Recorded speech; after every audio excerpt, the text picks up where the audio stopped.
माखन खा लेगी मेरो लाला भूखो रह जाएगा। अब आपको कहावत होगी बिलोटा पहले से है कि भीतर है। और जैसे भैया वाने मैया ने झांक करके देखो तो दोनों हाथों से सर ही सर उड़ावे। भैया ने कही देख तो सही दारी को राजी दे दूं तो खावे ना है। अब ऐसे खा रहे हो जैसे कितने दिन को भूखो है। अच्छा ब्रजभाषा समझ आ रही है ना आपके? कितने दिन को भूखो है। सोई मैया ने हाथ पकड़ लियो और कहने लगे कहा कर रहे हो है। अब भगवान बोले लो मेरी तो बोहनी खराब हो गई चोरी की। जा दुकानदार की बोहनी खराब है जाए वो पूरे दिन उधारी से ही माथो मारे। भगवान ने विचार किया चोर पकड़ा जाता है फिर भी बहस तो करता है, अपनी उपाय तो करता है बचने का। और नाटक करने में इनसे आगे संसार में कोई नहीं। झूठ मूठ कर रोने लग गए, दोनों आंखों में आंसू भर के। अब बोले मैया कहा बताऊं बड़ो दुखी हूं। बोलना तू बता दे अपने दुख। बोले तैने मेरे हाथ में जो सोने के ये कड़ुला पहना रखे हैं ये सूर्य के ताप से गर्म है जाए और गर्म है कि मेरे हाथन को जलावे लग जाए। मैंने सुनी है कि गोरस की मटकी ठंडी होवे सोई गोरस की मटकी में हाथ देके अपने हाथन ने शीतल कर रो। मैया बोली जादारी को झूठ बोले हाथन ने शीतल कर रो है कि पेट शीतल कर रो है। अरे मैया जब हाथ शीतल है रहे तो पेट शीतल है रो। मैया ने गोद में उठा लिया। उसके बाद में दूसरे दिन जब अथाई पे ग्वाल वालों से मिले भगवान ने सबसे कहा चोरी करी। वालों ने कहा करी। पकड़े गए बोले पकड़े गए। मार लगी बड़ी बड़ी जोर थे, इतनी जोर थे मार लगी भैया कन्हैया कि हमें तो भैया छठी को दूध याद आ गए। वालों ने कहा तैने करी बोले करी। पकड़े गए बोले पकड़े भी गए। मार लगी बोले बिल्कुल नहीं। हमने ऐसी बहस करी ऐसी वकालत की कि मुकदमा हमारे ही पक्ष में रहा, मैया के पक्ष में नहीं गया। अब यहां से भगवान चोरी करते हैं माखन की। और भगवान ने एक मंडली बनाई और उस मंडली का नाम रखा बाल गोपाल चोर विद्या प्रचार मंडल। ये भगवान की मंडली का नाम बाल गोपाल चोर विद्या प्रचार मंडल। यानी यहाँ चोरी का फ्री प्रशिक्षण दिया जाता है, निःशुल्क प्रशिक्षण। कोई भी आकर के ये प्रशिक्षण ले सकता है। और उसके व्यवस्थापक बन गए बलराम जी और संस्थापक बन गए स्वयं श्रीमान जी। चोरी शुरू। एक बात और बता दें आपको, माखन चोरी आध्यात्मिक लीला है भगवान की। भगवान माखन चुराने वहीं जाते हैं जहां गोपी प्रेम से भगवान को बुलाती है। ब्रजे प्रसिद्धं नवनीत चौरम ब्रजांगनानां चदगुणार्जित पाप चौरम चौराग्रगण्यं पुरुषं नमामि। माखन चोरी का तो बहाना है। भगवान करते क्या बोले अनेक जन्मार्जित पाप चौरम। भगवान अपने भक्त के अनेक अनेक जन्मों के पापों को चुरा लेते हैं। माखन का अर्थ होता है मख माने कपट ना माने नहीं। जिनके हृदय में कपट नहीं है भगवान वहीं जाते हैं, सब जगह नहीं जाते। जहां प्रेम है समर्पण है वहीं। तो गोपियों को आनंद देने के लिए भगवान लीला करते हैं। और देखा जाए संसार में सब चोर है, सब चोर। ये भी चोर, ये भी चोर, ये भी चोर, हम भी चोर। संसार में जितने हैं सब चोर। सूरदास जी ने लिखा है और इस बात को हम प्रूव कर देंगे सब चोरी करते हैं। हाँ।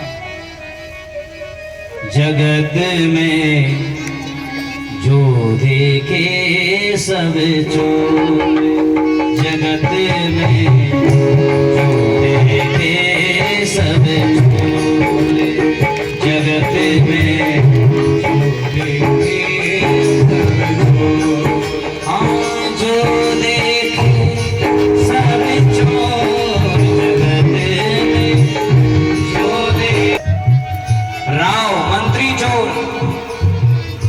ये मंत्री चोर क्यों? बोले पब्लिक की, जनता के विकास के लिए पैसा आता है, विकास थोड़ा कराता, अपना विकास ज्यादा करता है, जनता का कम करता है, खुद का ज्यादा करता है, पैसे खा जाता है।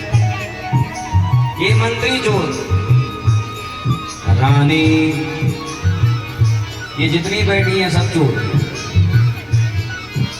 माताएं चोर, बिल्कुल सही बात है। तो बोले माताएं, माता क्या चुराती है? क्या चुराती है? बोले अपने पति का पैसा चुराती है। अच्छा, चुराती है कि नहीं? पति का पैसा, जेब में अगर ज्यादा नोट मिलेंगी तो 2-4 नोट पार हो जाएंगे। और उसके बाद में पति ने अगर पूछा इसमें इतने नोट थे, फिर इनका सुर देखो कितना बड़ा, पंचम सुर में। अच्छा, इसका मतलब हमने चुरा लिया?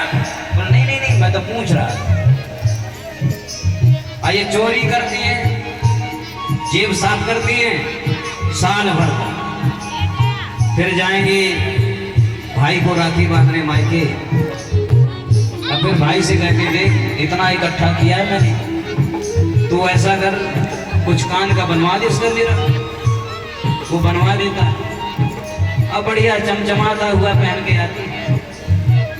पति ने जैसे देखा, वाह वाह वाह, क्या चमचमाता हुआ ये कुंडल पहना है कान में। फिर कहती और नहीं तो क्या, तुम्हारे पास है मुझे देने के लिए? मेरे भैया ने बनवाया। पैसा पति का, नाम भैया का।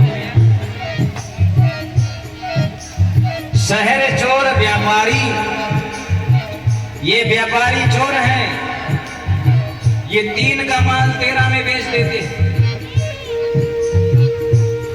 आगे बोलते हैं 5 चोर सबके घाटे भीतर, 5 चोर सबके घाटे भीतर।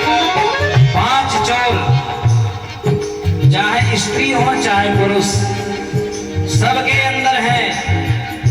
और उन 5 चोरों का नाम क्या है? बोले शब्द, स्पर्श, रस, रूप और गंध। ये 5 चोर सबके अंदर है। शब्द का विषय लगाए हमारे कान को, स्पर्श का विषय लगाए हमारे शरीर को, रूप का विषय लगाए हमारे नेत्र को, रस का विषय लगाए हमारे जीभ को।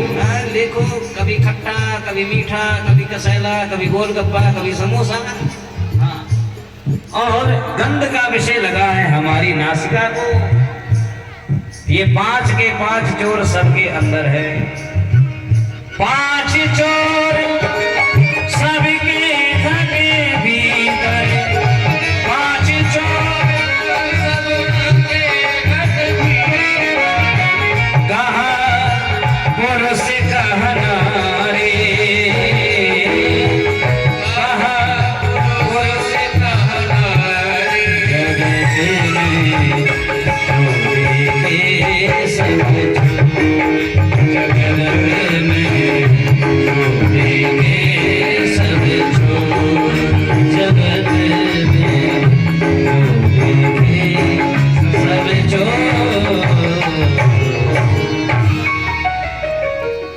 शंकर चोर हरत बहु अवगुण, शिव शिव जोई पुकारे।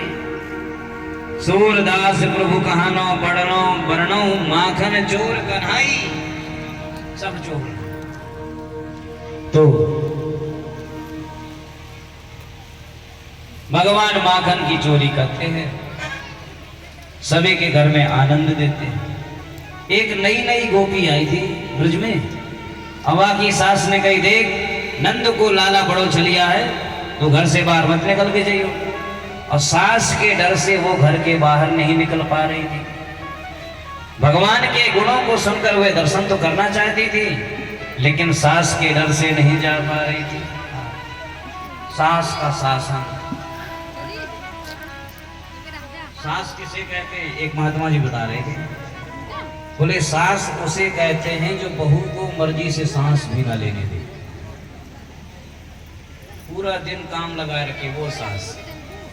लेकिन अब समय बदल गया, ये पुराने समय की बात थी।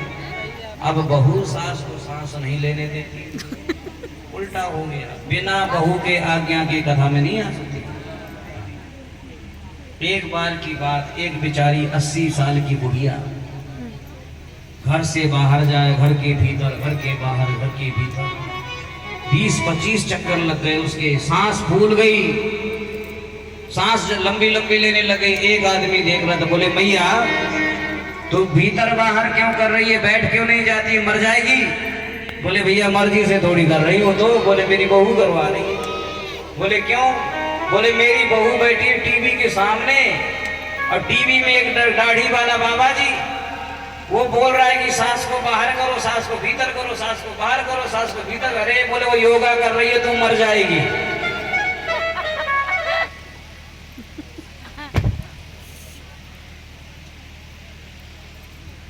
हरि बोल। वो सांस को बाहर भीतर करने को कह रहे हैं, तू बाहर भीतर मत हो, नहीं तो चली जाएगी।